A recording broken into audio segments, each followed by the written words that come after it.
The Dark Scrolls.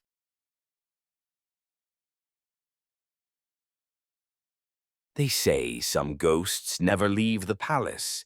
In the ruins of ancient Rome, beneath the layers of dust and time, there are whispers. Whispers of a boy who wore a bridal veil, a boy with no voice, who once lay beside the most feared emperor in history. He was not a wife. He was not even a woman. He was something else. His name was Sporus, and what Nero did to him was not just cruelty, it was an attempt to bring the dead back to life. This is not a myth. This happened. But the truth is far darker than any history book dares to tell. They first saw the boy in the marketplace. The sun was setting, casting gold across the marble colonnades, but Nero saw only the shape of a memory. There, standing between a potter's stall and a slave handler, was a figure so startlingly familiar it knocked the breath from his lungs. The curve of the cheek, the slope of the nose, the way the boy tilted his head in silence, all of it summoned the image of Poppaea, his dead empress, his lost obsession. The court had long whispered that Nero had descended into madness after her death. Some say he killed her himself in a fit of rage. Others claimed it was grief that ate her alive, that she could not bear the weight of his love.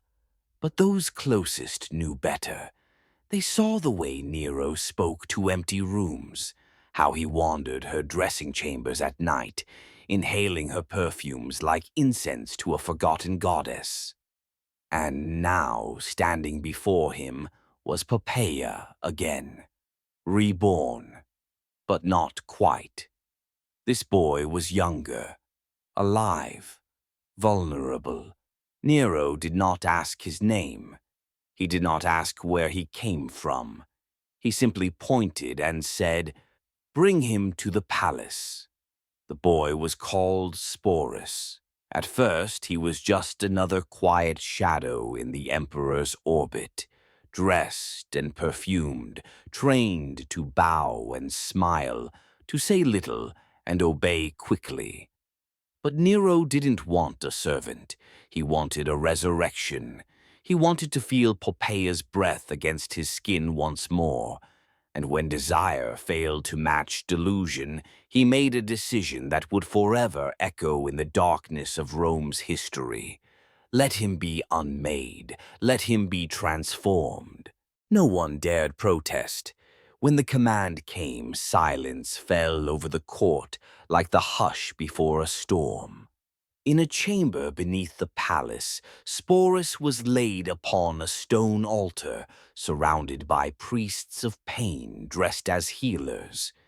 There were no prayers, no rituals, only the cold kiss of bronze and the scent of blood.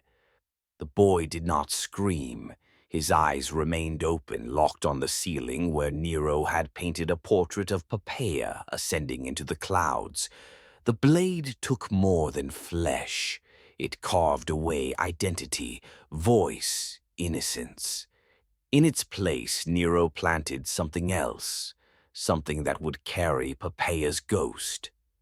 When Sporus emerged days later, he did not walk so much as drift.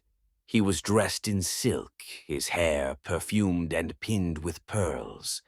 His voice was gone, not physically but symbolically. The palace began to call him not by his name, but by hers. Poppaea had returned. Nero announced their marriage in a spectacle of gold and madness. Citizens gathered in disbelief as the emperor placed a veil upon Sporus's head and led him through the streets in a parade that felt more like a funeral than a wedding. There were cheers, but they were forced. There were songs, but they trembled. All of Rome watched as their emperor took a child, a boy, and declared him the empress reborn. Behind the curtain of power, the horror only deepened. Sporus became Nero's living doll. At feasts he was seated beside him, silent and smiling. At night he lay beside the emperor, who whispered into his ear, not as a husband to a spouse, but as a man begging a ghost not to leave him. Nero demanded Sporus wear Poppeia's gowns, mimic her laughter, repeat her words. And Sporus, who had no other name now, complied. But within him something smoldered. He learned to move through the palace like mist. He learned to listen with his eyes, to hold his fear like a weapon. Because he knew in his bones that survival meant silence, but memory was a different thing. Memory could be sharpened, and then, as all tyrannies do, Nero's empire began to rot. Enemies rose from the provinces. Rome burned with rebellion. The Senate turned. Friends became executioners. Nero's world unraveled, thread by golden thread. In desperation, he tried to gather what remained of his illusions. He called for Sporus. He told him they would die together, like lovers from legend, united in death as they were in life. But Sporus did not want to die for a ghost. He fled, disappeared into the folds of the city like ink into parchment. Some say he escaped through secret tunnels dug by forgotten slaves. Others claim he was helped by a senator who once loved Poppaea and could not bear to see her memory distorted further. Nero, abandoned and exposed, took his own life. A dagger to the throat ended an empire. But Sporus's story did not end there. In the decades that followed, sightings were whispered. In temples, in bathhouses, in foreign cities. A figure in white. A voice that did not speak, but whose silence struck harder than any cry. Sporus had become more than a victim. He had become a myth, a warning. And some say he never truly left. Even today, among the ruins of the Golden House, where ivy coils over cracked mosaics and moonlight dances on broken marble, visitors sometimes report a sound, a hush of silk, a breath on the wind, a voice like a memory rising from beneath the earth. They turn, but no one is there.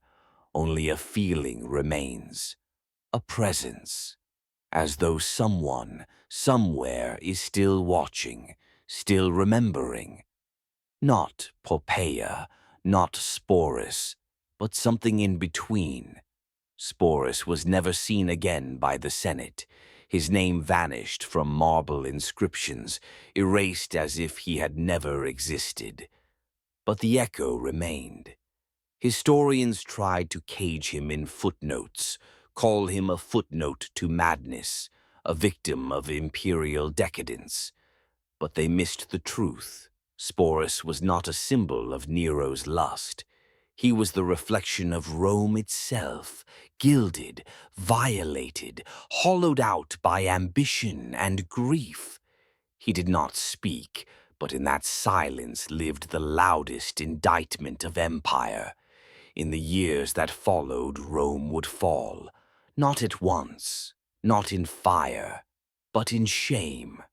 And through it all, the legend of the veiled boy grew, a bride without a name, a ghost without a tomb. They say that if you walk the Palatine Hill at dusk, when the world holds its breath and the shadows are long, you may feel it, that sudden weight in your chest, that knowing that history is not just marble and scrolls, it is pain buried beneath gold, and in the ruins of greatness sometimes a story slips through the cracks of a boy who was turned into a wife, of a soul that was torn, reshaped, and then forgotten, but not lost, because Sporus lives where all legends do, in the places where truth fears to tread, in the hush between words, in the flicker of torchlight against stone, in the questions we dare not ask. What is a man if he has no name? What is love if it demands your body as a sacrifice?